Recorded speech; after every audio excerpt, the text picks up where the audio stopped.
बारिश में अमीर का पक्का, गरीब सहेली का मिट्टी ससुराल। शीतल, जल्दी से तिरपाल लगा दे, बरसात से पूरे मकान में काफी जल भराव हो गया है।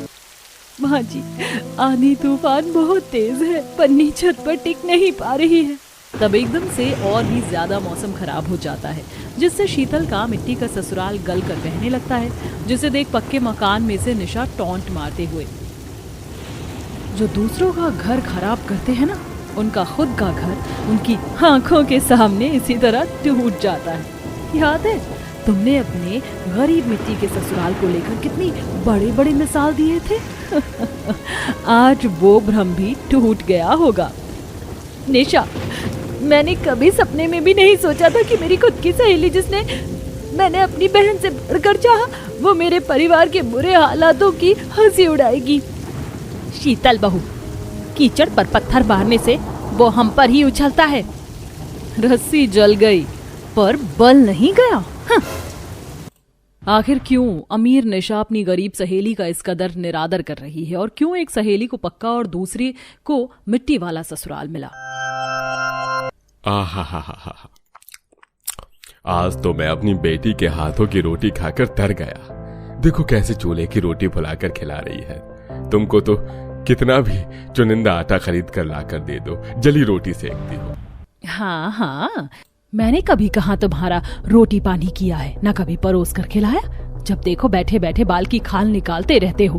देखती हूँ शीतल की शादी करके ससुराल जाने के बाद कौन बनाकर खिलाता है। तभी शीतल की अमीर सहेली निशा अपनी शादी का कार्ड लेकर आती है। नमस्ते अंकल आंटी जी। खुश रहो निशा बेटी, कैसे आना हुआ?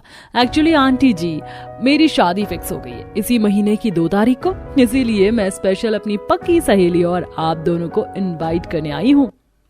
ये तो बहुत खुशी की बात है निशा कि तेरी शादी पक्की हो गई। मेरी खास दोस्त की शादी में मैं आऊंगी भी और अपने हाथों से तुझे दुल्हन की तरह सजाऊंगी भी। अच्छा तू बैठ, मैं चाय बनाती हूँ। अपनी गरीब दोस्त की मिट्टी वाली रसोई देखकर निशा टू मच एटीट्यूड दिखाते हुए, शीतल, मुझे इस स्टोव पर बने चाय में मिट्टी के तेल की स्मेल आती है। चल किसी अच्छे से रेस्टोरेंट में ले चलते हैं। देख कितना अच्छा बारिश का मौसम हो रहा है, पिज्जा पार्टी करेंगे। अपनी अमीर सहेली का खर्चा तो करवा। चल फिर चलते हैं।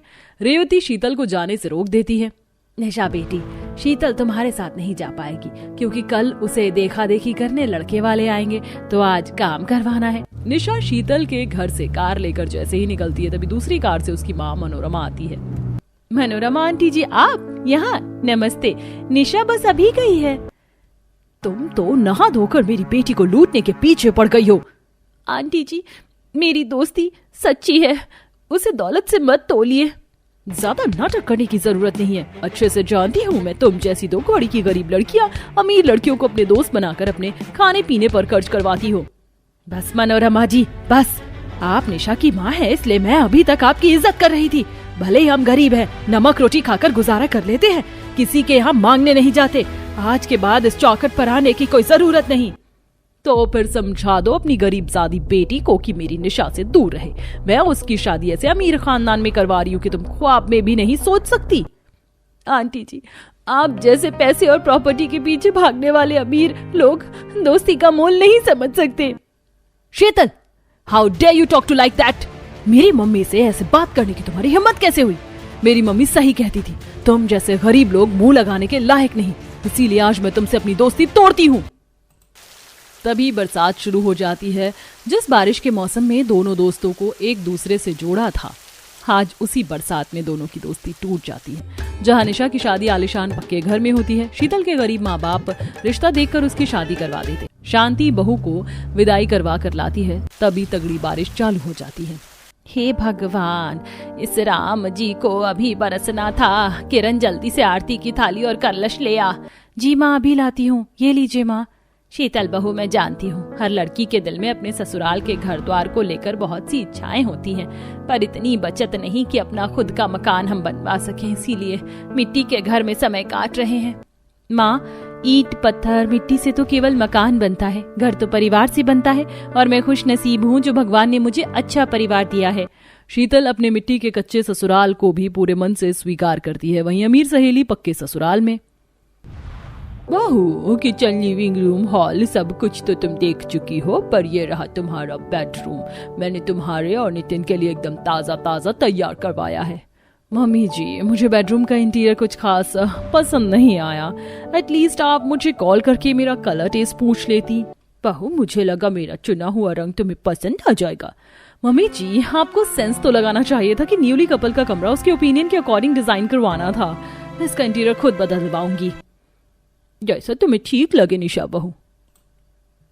शारदा को निशा का घमंडी स्वभाव बहुत ही खटकता है। अगले दिन दोनों बहू की पहली रसोई होती है। हे भगवान, आज तो मुझे पहली रसोई करनी है और सुबह से आसमान में बादल छा रहे हैं। माँ जी भी दिखाई नहीं दे रही, वरना पूछ लेती क्या क्या पकवान व्यंजन बनेगा। तभी सास नंद टोकरी में उपले लेकर आंगन के पिछले वाले हिस्से में आती हैं। माँ जी, ननद जी, आप पीछे से कहाँ से आ रही हैं? भाभी, बारिश का मौसम बन रहा है ना, तो मैं और माँ सूखे हुए उपले निकाल रहे थे, वरना बारिश में भीग जाते। बहू, पीछे की तरफ हमारी काफी जमीन है, लेकिन वहाँ की मिट्टी बरसात में बहकर इतनी धंस गई है, पता नहीं कब पैसे जुड़ेंगे कि कच्चा मकान तोड़वा कर पक्का बनाते।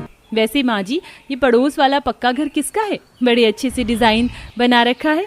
बहू, ये शारदा जी की कोठी है, स्वभाव की बहुत ही भली है, कल ही उनकी बहू आई है। तभी बालकनी पर शीतल को निशा नाइटी में दिखती है। वाओ, कितना औसम मौसम हो रहा है। मम्मी जी, ऐसे में क्रिस्पी पनीर टिक्का खाने को मिल जाए तो दिन बन जाए। तभी दोनों की नजर एक दूसरे से मिलती है। ये तो मेरी गरीब सहेली शीतल। निशा, कैसी हो तुम? तुम्हें देखकर खुशी हुई।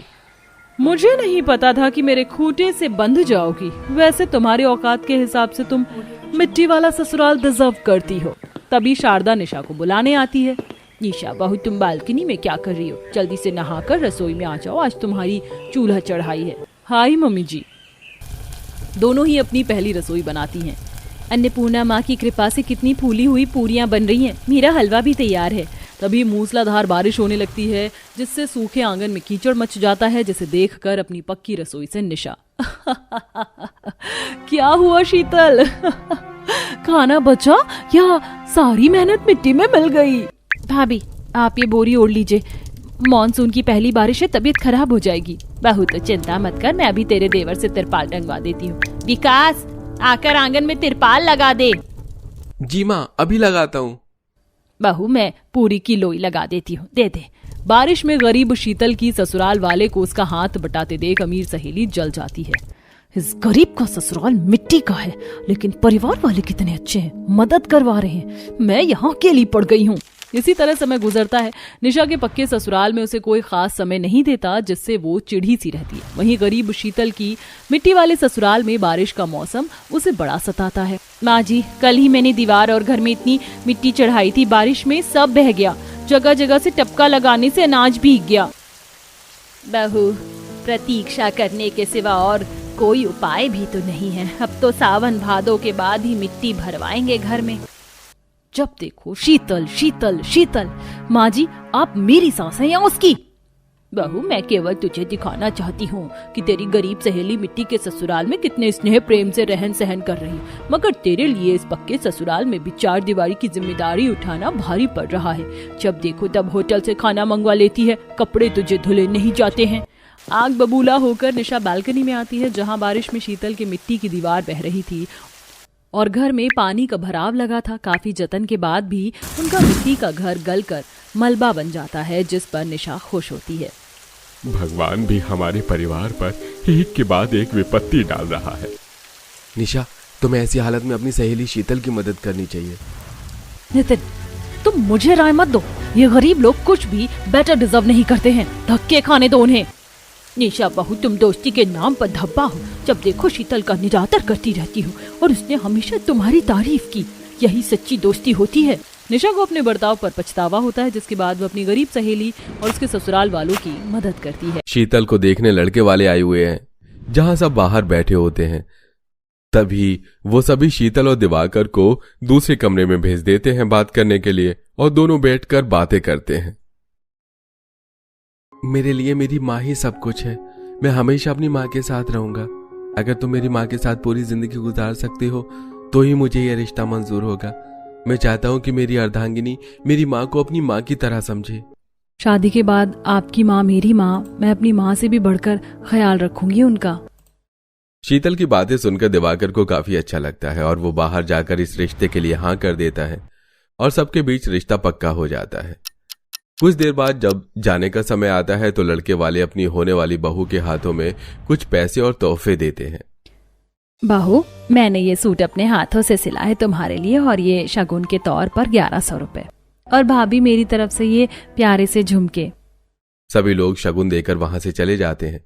मेहमानों के जाने के बाद करिश्मा शीतल से कहती है, दीदी तुम्हारे ससुराल वाले तो इतने रईस नहीं लग रहे थे जितनी तुम्हारी वो मॉडर्न जेठानी और जेठ लग रहे थे, पर तुम्हारी जेठानी बाहर से जितनी ही मॉडर्न दिख रही थी उतनी ही घमंडी भी लग रही थी, और देखा उन्होंने तुम्हें जाते हुए कुछ नहीं दिया। एक ही दिन में किसी को ऐसे जज नहीं करना चाहिए, क्या पता कुछ बात हुई हो या उनका मूड ठीक ना हो। अब तुम दोनों ये बकवास की बातें छोड़ो, मैं तो आज बहुत खुश हूँ मेरी बेटी का रिश्ता इतने अच्छे घर में जो लग गया। जहां शीतल के घर वाले काफी खुश थे तो वहीं अब जब सुमित्रा अपने परिवार के साथ घर जाती है तो भावना से बोलती है, लड़की देखने के लिए गए थे, कम से कम तेरी बीवी 100 रुपए तो पकड़ा ही सकती थी अपनी होने वाली देवरानी को, इसने तो हमारी नाक ही कटवा दी। आप लोग इतने गरीब हैं फिर भी पैसों की कोई अहमियत नहीं है, और जब आप लोगों ने दे ही दिया तो मुझे शगुन देने की क्या जरूरत है, और वैसे भी मेरी होने वाली देवरानी को आकर इस गरीब झोपड़ी में ही रहना है तो मैं क्यों उस पर पैसे लुटाऊं। वैसे भी मैं आप लोगों के कहने पर वहां चली भी गई, अब मेरा ज्यादा दिमाग खराब मत करो, जा रही हूं मैं अपने घर, चलिए जी। इतना बोलकर भावना अपने पति के साथ वहां से चली जाती है। इसी तरह कुछ दिन बीत जाते हैं और शीतल अपनी सास के हाथों का बनाया सूट पहनती है। दीदी तुम्हारी सास ने तो बहुत अच्छा सलवार सूट बनाया है तुम्हारे लिए, बिल्कुल तुम्हारी फिटिंग का है और इसमें तुम काफी अच्छी भी लग रही हो। कुछ दिनों बाद शादी की रस्में घर में शुरू हो जाएंगी, सोचा शादी होने से पहले ही पहन लो। शीतल अपनी सास के हाथों का बनाया सूट पहनकर खुश हो रही होती है। तब वहीं सुमित्रा घर में बैठकर अपनी होने वाली बहू के लिए शादी का लहंगा बना रही होती है। माँ आप कितनी मेहनत कर रही हो, शादी का लहंगा तो आप खरीद भी सकती थी। अरे बेटा बजट अभी सही नहीं है, और वैसे भी मुझे बाहर की दुकानों से ज्यादा अपने हाथों के सिले हुए कपड़े पसंद आते हैं। इस तरह सुमित्रा कुछ ही दिनों में अपनी बहू के लिए बहुत ही प्यारा सा शादी का लहंगा बनाती है। देखते ही देखते शादी का दिन आ जाता है और उस दिन जब शीतल अपनी सास के हाथों का बनाया लहंगा पहनती है और जब भावना शीतल का लहंगा देखती है तो वो उससे अकेले में बात करते हुए उसे भड़काने की कोशिश करती है। तुम्हारा लहंगा कितना चीप लग रहा है, पता नहीं माँ जी ने कहाँ से ला कर दिया होगा तुम्हें। ये माँ जी ने कहीं से खरीदा नहीं है बल्कि उन्होंने खुद मेरे लिए बनाया है प्यार से। माँ जी से यही उम्मीद थी, इतनी कंजूस है कि अपनी बहू के लिए एक ढंग का लहंगा भी नहीं खरीद सकती थी। इन्होंने मेरे साथ भी ऐसा ही किया था और मेरी काफी इंसल्ट हुई थी, पर कोई बात नहीं, शादी के बाद तुम बोलना जरूर। इतना बोल भावना वहां से चली जाती है। कुछ ही देर में शादी होती है और शादी के बाद जब शीतल अपने ससुराल जाती है तो उसको गृह प्रवेश होता है। माँ जी करवा लिया अपनी छोटी बहू का गृह प्रवेश, खत्म हुआ मेरा काम, अब मैं चली अपने घर, और तुम जो बताया उस बारे में बात जरूर करना। दीदी गृह प्रवेश होते ही आप कहाँ जा रही हैं? शीतल मैं ऐसे लोगों के साथ इस घर में बिल्कुल नहीं रह सकती, मेरा खुद का स्टैंडर्ड है और मैं तो तुम्हें भी यही कहूंगी, अगर ज्यादा परेशानी हो तो चली जाना यहाँ से, मेरी तरह अलग रहोगी तभी खुश रहोगी। सबके सामने भावना न सिर्फ शीतल को भड़काती है बल्कि अपनी सास को भी सुनाकर वहां से चली जाती है। क्योंकि शादी में सुमित्रा की बहनें और कुछ रिश्तेदार नहीं आ पाए थे, इसलिए वो 2 दिन बाद अपनी बहू की मुंह दिखाई रखती है और मुंह दिखाई से एक दिन पहले भावना अपनी देवरानी से मिलने उसके मायके में आती है, जो कि अपने ब्लाउज में बटन लगा रही थी। अभी नई तुम्हारी शादी हुई है इसलिए सोचा कि तुमसे मिलने के लिए आ जाऊं। वैसे यहाँ सब कुछ ठीक तो है, अगर अच्छा ना लगे तो बगल में रहती हूँ मैं, ऐसा कच्चा मकान नहीं है मेरा, आ जाना मेरे पास। जेठानी जी अब जैसा भी है यही मेरा घर है, कैसे अच्छा नहीं लगेगा? शीतल शुरू में सब अच्छा ही लगता है, वैसे माँ जी कहाँ है, वो तुमसे बात नहीं करती क्या? और उन्होंने अब तक तुम्हारी मुंह दिखाई भी नहीं रखी। ऐसा नहीं है दीदी, मुंह दिखाई कल होगी। माँ जी कह रही थी कि उनकी बहन और कुछ रिश्तेदार नहीं आए थे और माँ जी मेरे लिए मुंह दिखाई की ड्रेस बना रही हैं। भावना की बातें सुनकर शीतल एक बार फिर अपने घर जाती है तो वहीं जब अपने कमरे में सुमित्रा सिलाई कर रही होती है तो काजल अपनी माँ से कहती है, माँ तुम फिर सिलाई करने बैठ गई, खाना भी नहीं खाया, कल ही भाभी की मुंह दिखाई है। जानती हूँ काजल, और अपनी बहू की मुंह दिखाई ड्रेस खुद बनाना चाहती हूँ। बहुत उछल रही थी ना तेरी बड़ी भाभी, जब मेरी बहू मेरे हाथों की बनाई हुई मुंह दिखाई की ड्रेस पहनेगी ना तब उसे अकल आएगी। जहाँ सुमित्रा गर्मी में बैठकर सिलाई कर रही थी तो वहीं भावना अपने कमरे में एसी चलाकर बैठी थी। मुझे तो दुकान से इतनी घटिया मुंह दिखाई की ड्रेस दे दी थी कि उनकी वजह से मेरी नाक कट गई, और छोटी बहू के लिए अपने हाथों से ड्रेस बना रही है। जैसे इनकी वजह से मेरी नाक कटी थी वैसे ही मैं उनकी इज्जत उछालूंगी। बहुत प्यार से सिल रही है ना अपनी प्यारी बहू के लिए ड्रेस, मेरी देवरानी तो मेरे हाथों की ही ड्रेस पहनेगी जब मैं उसके लिए महंगे मॉल से ड्रेस लेकर आऊंगी। आखिर पैसों के सामने प्यार का क्या ही मोल। इतना सोच भावना को अपनी मुंह दिखाई के दिन याद आते हैं, जब वो अपनी सास की दी हुई ड्रेस न पहनकर अपनी मॉडर्न ड्रेस पहनकर जाती है और मुंह दिखाई में उसकी मौसी सास उसकी फैंसी ड्रेस देखकर उसे सुनाती है, सुमित्रा तुम्हारी बहू ये कैसे बिना बाजू के कपड़े पहनकर आ गई, कोई शर्म ही नहीं है क्या इसको। बहू आज तेरी मुंह दिखाई है, 100 लोग आए हैं तुझे देखने के लिए और तू सबके सामने ऐसी ड्रेस पहनकर आ गई। सभी मेहमानों के सामने अपनी सास को खुद पर नाराज होता देख भावना को बहुत गुस्सा आता है और मुंह दिखाई होते ही वो अपने पति से कहकर दूसरे ही दिन बगल वाले घर में शिफ्ट हो जाती है। आ गया वो दिन जब मैं इनका मजाक बनाऊंगी जैसे इन्होंने मेरा बनाया था, और ये मजाक कुछ ऐसा बनेगा जब मेरी देवरानी मेरी दी हुई ड्रेस पहनेगी, ना कि माँ जी की बनी हुई। इतना बोल भावना महंगे मॉल में जाती है और वहां से सबसे महंगी ड्रेस लेकर घर आती है। और शाम को जब सुमित्रा अपनी बहू को अपने हाथ की बनी ड्रेस देती है तो साथ में भावना भी अपनी देवरानी को ड्रेस देती है। आप दोनों ने ही मेरे मुंह दिखाई के लिए कितने प्यारे से मुझे ड्रेस दी है, मैं इसे संभाल के रखूंगी। इतना बोल शीतल दोनों की ड्रेस लेकर अपने कमरे में चली जाती है और भावना सुमित्रा से कहती है, कितनी ही मेहनत और प्यार से आप अपनी बहू के लिए ड्रेस बनाकर उसे दे दो, पर मेरी देवरानी पहन के तो मेरी ही ड्रेस आएगी, क्योंकि पैसे के सामने सबकी नीयत फिसल जाती है। इतना बोलकर भावना वहां से चली जाती है। अगले दिन शीतल की मुंह दिखाई होती है, जिसमें शीतल ने अपने सास के हाथों का बनाया अम्ब्रेला सूट, चूड़ीदार पाजामा और उसके ऊपर भारी दुपट्टा लिया होता है। और जब घर आए मेहमान सुमित्रा की बहू और बाकी ड्रेस देखते हैं तो सब काफी तारीफ करते हैं। सुमित्रा, ना सिर्फ तेरी बहू सुंदर है बल्कि ये कपड़ा भी उस पर बहुत जच रहा है। हाँ सुमित्रा बहू, इस बार तुम संस्कारी बहू लेकर आई हो, वरना आखिरी बार तो याद है ना क्या हुआ था। अरे हटो बहन, हमें भी बहू का जरा मुखड़ा देख लेने दो। बहू की ड्रेस इतनी प्यारी, बहू खुद कितनी प्यारी होगी। जो भी बोलो, तुम कपड़े बहुत अच्छे बनाना जानती हो। अगर तुम्हारी बड़ी बहू ने भी तुम्हारे हाथों का बनाया ड्रेस पहना होता तो उस दिन तुम्हारी इतनी बेइज्जती ना होती। इस तरह एक एक करके सभी आए मेहमान शीतल की मुंह दिखाई करते हैं, साथ ही उसे तोहफा भी देकर जाते हैं। सभी मेहमानों के जाने के बाद भावना को शीतल पर बहुत गुस्सा आता है। मैंने तुम्हें इतनी महंगी ड्रेस दी थी, कितनी फैंसी ड्रेस है वो, जानती हो, फिर भी तुमने इतना घटिया ड्रेस पहना। आपकी ड्रेस तो मैंने देखी भी नहीं। मेरी सास ने 2 दिन तक बिना कुछ खाए पिए मेरे लिए इतने प्यार से ड्रेस बनाया है, तो फिर मैं आपकी ड्रेस कैसे पहन लूं?